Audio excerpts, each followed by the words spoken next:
Hello friend, मैं M.K. Jaiswal अपने YouTube channel Jaiswal study centre में आप सबका बहुत बहुत स्वागत करता हूं। तो चलिए आज का कहानी शुरू करते हैं। एक राजा थे जिनका नाम राजा कृष्ण था और उनके अस्तबल में बहुत सारे घोड़े थे।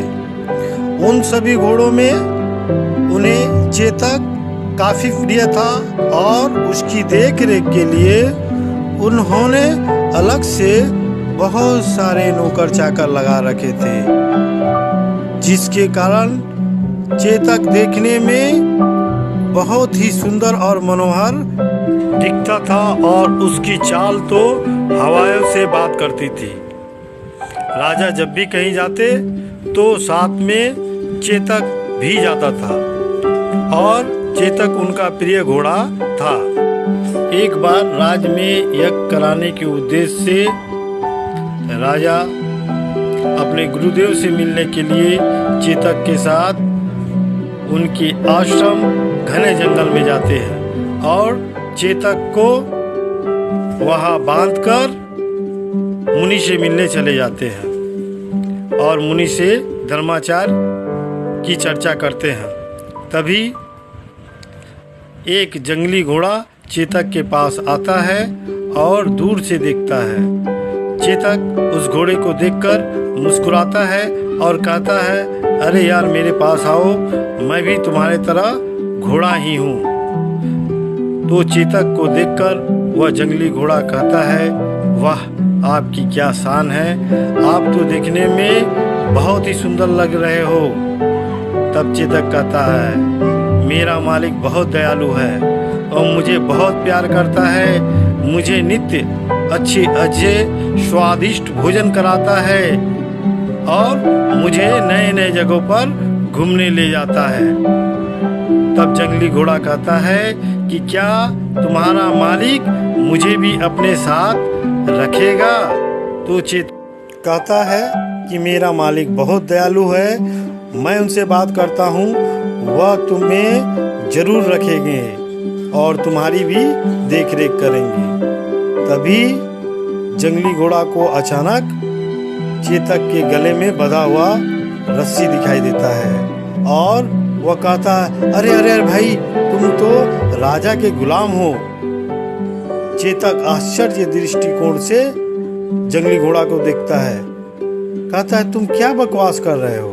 बोला, हाँ भाई, तुम गुलाम हो, तुम एक दिन भी राजा की बात नहीं मानी तो तुम्हारा बहुत बुरा हाल होगा और तुम्हें भोजन तो दूर जल तक नहीं दिया जाएगा। तुम गुलाम हो, तुम गुलाम हो, हाँ हाँ तुम गुलाम हो। ऐसा कहता हुआ जंगली घोड़ा जंगल में चला जाता है और चेतक विस्मय दृष्टिकोण से उस जंगली घोड़ा को देखते रहता है और सोचते रहता है कि क्या मैं सचमुच गुलाम हूँ? इतना ही सोच रहा था, तभी राजा आते हैं और वह राजा के साथ वापस महल चला आता है और अस्तबल में विश्राम करता है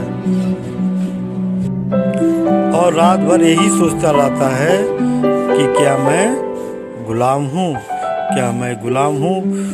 उस जंगली घोड़े की बात बार बार उसके दिमाग तले कौंधती है और वह निर्णय लेता है कि आज मैं राजा के और उनके सिपाही के किसी की भी बात नहीं सुनूंगा। ऐसा वह सोचता है।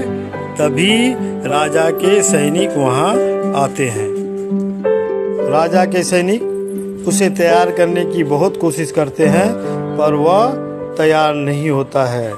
तब राजा के सैनिक राजा के पास जाते हैं और कहते हैं कि आज चेतक तैयार नहीं हो रहा है, आज चेतक जाने को तैयार नहीं है। तब राजा सिपाहियों के साथ वहां आते हैं और चेतक पर क्रोधित होते हैं। वो बहुत चेतक को समझाने की कोशिश करते हैं पर चेतक उनकी बात न मानता है। इस पर राजा क्रोधित होकर सैनिकों से कहते हैं इसे मारो और इसे मारो। सैनिक उसे सैनिक मारते हैं। अब धीरे धीरे चेतक लौलौहान हो रहा था और राजा का गुस्सा बढ़ रहा था। राजा कहता है इसे और मारो, मैंने सारी जीवन इसे देख रेख की, अच्छा भोजन कराया, लेकिन ये मेरा बात नहीं सुन रहा है, इसे मारो मारो। और चेतक जब लौलौहान हो जाता है तो राजा कहते हैं इसे ले जाकर जंगल में फेंक दो और दूसरे एक घोड़े के सहारे वह दूसरे काम में चले जाते हैं। चेतक जंगल में पड़ा था, तभी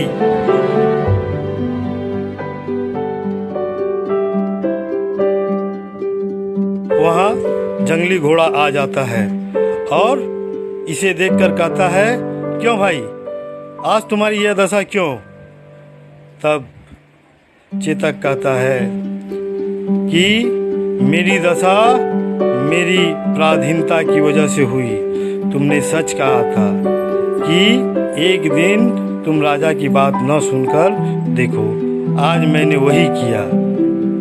यह रक्त जो है वह कम है, लेकिन धन्यवाद मेरे दोस्त, तुम्हारे कारण, तुम्हारे दिखाए रास्ते के कारण मुझे आज आज़ादी प्राप्त हुई।